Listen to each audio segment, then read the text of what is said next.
وہ بیرونی تجارت کا خسارہ ہے۔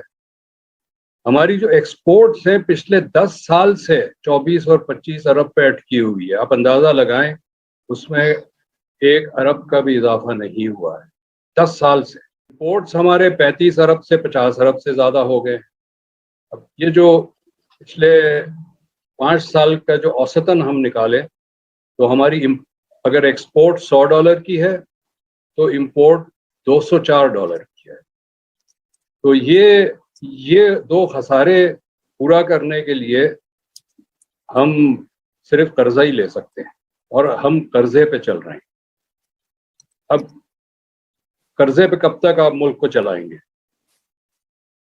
یہ جو وقتاً فوقتاً کوئی اچھی خبریں سنا دیتے ہیں، یہ صرف یہ ہے کہ جی عمارت میں دیمک لگی ہوئی ہے اور آپ رنگ شنگ کر کے اچھے پردے وردے لگا کے کہہ دیتے ہیں کہ دیکھیں جی کتنی اچھی عمارت ہے۔ یہ جب تک یہ بنیادی جو خسارے ہیں اس کو ٹھیک نہیں کریں گے، نہ تو ملک کی معیشت ٹھیک ہوگی، نہ عوام کی معیشت ٹھیک ہوگی۔ آپ کے پاس کچھ بیچنے کو ہو تو آپ ایکسپورٹ بڑھائیں گے نا۔ ہماری پروڈکشن نہیں ہے، ہمارے پاس سرپلس نہیں ہے ایکسپورٹ کرنے کے لیے، کارخانے بند ہو رہے ہیں۔ تو آپ جتنی مرضی ڈی ویلیو کر لیں، آپ کی دکان میں سامان نہیں ہے بیچنے کے لیے تو ایکسپورٹ کیسے بڑھے گا؟ ایکسپورٹ بڑھانے کے لیے ہمیں انڈسٹریل بیس کو ریوائیو کرنا پڑے گا، جو بہت ہی پچھلے 40 سال سے بحران میں ہے، اور پچھلے 20 سال میں تو بالکل ان کی انڈسٹریل سیکٹر کی کمر ٹوٹ گئی ہے۔ تو یہ کہنا کہ جی ایکسپورٹ بڑھے گا ڈی ویلیویشن سے، یہ بالکل غلط ہے، کیونکہ ہمارے پاس بیچنے کو کچھ نہیں ہے۔ دوسری بات آپ نے کہی کہ جی تیل وغیرہ تو ہم امپورٹ کرنا ہی کرنا ہے، ہم کیا کر سکتے ہیں؟ 25 تیل کی امپورٹ بھی ہم کم کر سکتے ہیں۔ ہم نے جس طرح سے معیشت کا ڈھانچہ بنایا ہے، ہمارا جو انٹرسٹی ٹرانسپورٹ ہے وہ ریلوے کے بجائے ہم نے روڈ کو دے دیا پچھلے 1970s کے مڈ 70s سے۔ ریل جو ہے وہ اباؤٹ 1/3 زیادہ فیول استعمال کرتا ہے پر کلومیٹر ٹرین کے مقابلے میں۔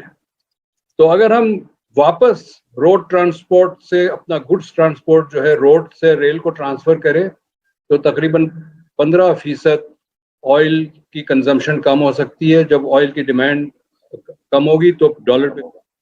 اسی طرح بجلی بھی ہم مستقل امپورٹڈ فیول سے بناتے ہیں، اور پچھلے دنوں تو ہم نے 2 کول فائر پلانٹس بجلی کے لگائے، وہ بھی امپورٹڈ کول کے لگائے۔ مطلب ہماری پچھلے 20 سال میں حکومت اس طرح بیہیو کر رہی ہے، تمام حکومتیں، کہ ڈالر تو درخت پہ اگتے ہیں۔ یہ جب تک ہم بنیادی تبدیلی نہیں کریں گے، یہ روتے رہیں گے ہم ہر وقت کہ جی ڈالر مہنگا ہو گیا، پیٹرول کی قیمت بڑھ گئی، پیٹرول ہم تو کرنا ہی کرنا امپورٹ ہے، ہمارے پاس کوئی چارہ نہیں ہے، یہ کوئی راستہ نہیں ہے۔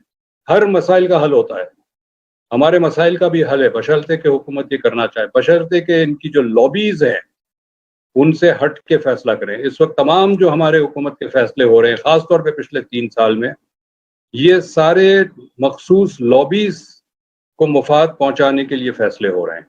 یہ میں پوری ذمہ داری سے آپ کو یہ اپنی پروفیشنل کیپیسٹی میں یہ اسٹیٹمنٹ، ہمارا جو غیر ترقیاتی جو بجٹ ہے وہ ہمارے جو ٹیکس ریونیوز ہیں اس کے آدھے سے زیادہ ہے، یا آدھے کے 50% سے زیادہ، 50% سے زیادہ ہے۔ تو ان غیر ترقیاتی اخراجات میں کیا کیا آ جاتا ہے؟ اس میں کس چیز میں ہم کمی لا سکتے ہیں؟ 50% کی بات ہو رہی ہے۔ اس کا مطلب یہ ہے کہ 100 روپے اگر ہم ٹیکس ریونیو جنریٹ کرتے ہیں تو 150 روپے غیر ترقیاتی اخراجات ہیں۔ اس کو پورا کرنے کے لیے یا تو ہم نوٹ چھاپتے ہیں یا قرضے لیتے ہیں۔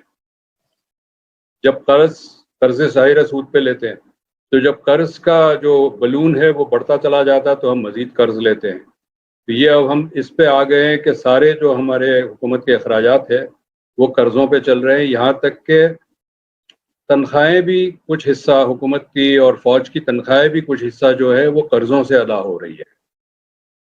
تو ایک تو یہ مسئلہ آپ نے پوچھا کم کیوں نہیں ہو رہا ہے۔ کم کرنا تو سیاسی فیصلہ ہے۔ ہمارے یہاں 40 کے قریب فیڈرل ڈویژنز ہیں، 20 تو اس کے بعد اس سے بڑا جو خرچہ ہے ہمارا دفاع کا ہے. دفاع کو ہم 2 حصوں میں ڈیوائڈ کر دیں, ایک جس کا براہ راست جنگ سے تعلق ہے اور ایک حصہ جس کا براہ راست جنگ سے تعلق نہیں. جو جنگ سے حصہ تعلق ہے ایکسپینڈیچر, اس پہ میں بات نہیں کرتا چونکہ میری مہارت نہیں ہے. مجھے نہیں پتا کون سی بندوقیں خریدنی چاہیے, کس قیمت پہ خریدنی چاہیے, میں اس پہ بالکل بات نہیں کرتا. لیکن جو غیر ترقیاتی اخراجات ہیں اس پہ تو ضرور ہم بات کر سکتے ہیں, بہت واضح ہیں. اس میں بہت خاطر خواہ کمی کی جا سکتی ہے, اور جو کل غیر ترقیاتی اخراجات تھے ہمیں اس میں 20% کمی فوراً کرنی چاہیے, جو بنتا ہے 1 خرب روپے. اب یہ جب تک سیاسی ول نہ ہو, پولیٹیکل ول نہ ہو, یہ نہیں ہو سکتا, اور نہیں کریں گے تو معیشت کا جہاز ڈوبتا چلا جائے گا. بالکل بالکل. تو یہ جو ابھی سعودی عربیہ سے ایک وقتی ہمیں ملا ہے سہارا $3 ارب, وہ ہمارے انہوں نے جمع کروائے ہیں. IMF کے ساتھ مذاکرات ابھی جاری ہیں. آپ کیسا دیکھ رہے ہیں ڈاکٹر بنگالی, یہ کوئی اسٹیبلائز کرے گا معاملات کو؟ کہ بینڈ ایڈ لگا کے اسٹاپ نہیں کی جا سکتی ہے, معیشت نہیں چلتی. اگر ایک وقتی طور پہ کوئی بحران آیا اس کو آپ نے یہ کیا پھر تو ٹھیک ہے, لیکن ہمارا بحران جو ہے یہ بحران پچھلے 40 سال سے پک رہا ہے, اور پچھلے 20 سال میں بالخصوص یہ شدت اختیار کر گیا ہے. یہ ایک حکومت یا دوسری حکومت کا بحران نہیں ہے, یہ ریاست کا بحران ہے. آئے دن ہمارے سیاستدان, خاص طور پر ہمارے وزیر اعظم عمران خان, یہ بھاشن لوگوں کو دیتے ہیں کہ جی وہ ہمارے لوگ ٹیکس نہیں دیتے تو پھر ملک کیسے چلے. پہلی بات تو یہ ہے کہ 100% لوگ ٹیکس دیتے ہیں, کیونکہ 80% سے زیادہ ٹیکس انڈائریکٹ ہے, اور وہ انڈائریکٹ ٹیکس تو سب دیتا ہے. جو ایک انتہائی غریب بیوہ عورت سڑک پہ بھیک مانگ رہی ہوتی ہے وہ بھی ٹیکس دیتی ہے, کیونکہ وہ آدھی روٹی بھی خریدتی ہے تو اس میں ٹیکس دیتی ہے. پہلی بات تو یہ کہ سب ٹیکس دیتے ہیں. دوسری بات یہ ہے کہ جو ڈائریکٹ ٹیکس کی بات کریں پھر, کہ وہ کہتے ہیں لوگ نہیں دیتے. یہ صحیح ہے, بہت لوگ نہیں دیتے, لیکن میں نے اس کے سارے اعداد و شمار کو دیکھا ہے. معیشت میں گنجائش نہیں ہے مزید ٹیکس دینے کی. ہمارا جو امیر طبقہ ہے, چاہے وہ زراعت میں ہو, صنعت میں ہو, اور جو شعبے میں ہو, وہ طبقہ بہت چھوٹا ہے. ہمیں دولت بہت نظر آتی ہے چونکہ ہمارے جو امیر لوگ ہیں ان کو بڑا شوق دکھانے کا, محل نما گھر میں رہنے کا, بڑے بڑے پجیرو اور مرسیڈیز اور BMW چلانے کا, اور غیر ملکی ہالیڈیز کرنے کا, اور یہ سارے دولت کا دکھاوا جو ہے یہ ہماری جو اشرافیہ ہے ان کی ثقافت ہے. لیکن اشرافیہ کے نمبرز جو ہیں وہ بہت کم ہے, بہت چھوٹے ہیں. آپ اس جو لوگ ٹیکس دیتے ہیں اس کے نمبرز کو آپ ڈبل کر دیں, پھر بھی جو ایبسولوٹ ریونیو ہے وہ اتنا نہیں ہوگا. مطلب اتنا نہیں ہوگا کہ آپ کا بجٹ کا خسارہ پورا کر سکیں گے. اور جو انڈائریکٹ ٹیکسز ہیں اس میں تو گنجائش ہی نہیں ہے. اب انڈسٹری سے آپ سب سے زیادہ جو ہمارا ٹیکس ریونیو ہے وہ انڈسٹری سے آتا ہے, GST کے فارم میں. انڈسٹری بند ہو رہی ہے, اس سے آپ کیا مزید ٹیکس جمع کریں گے؟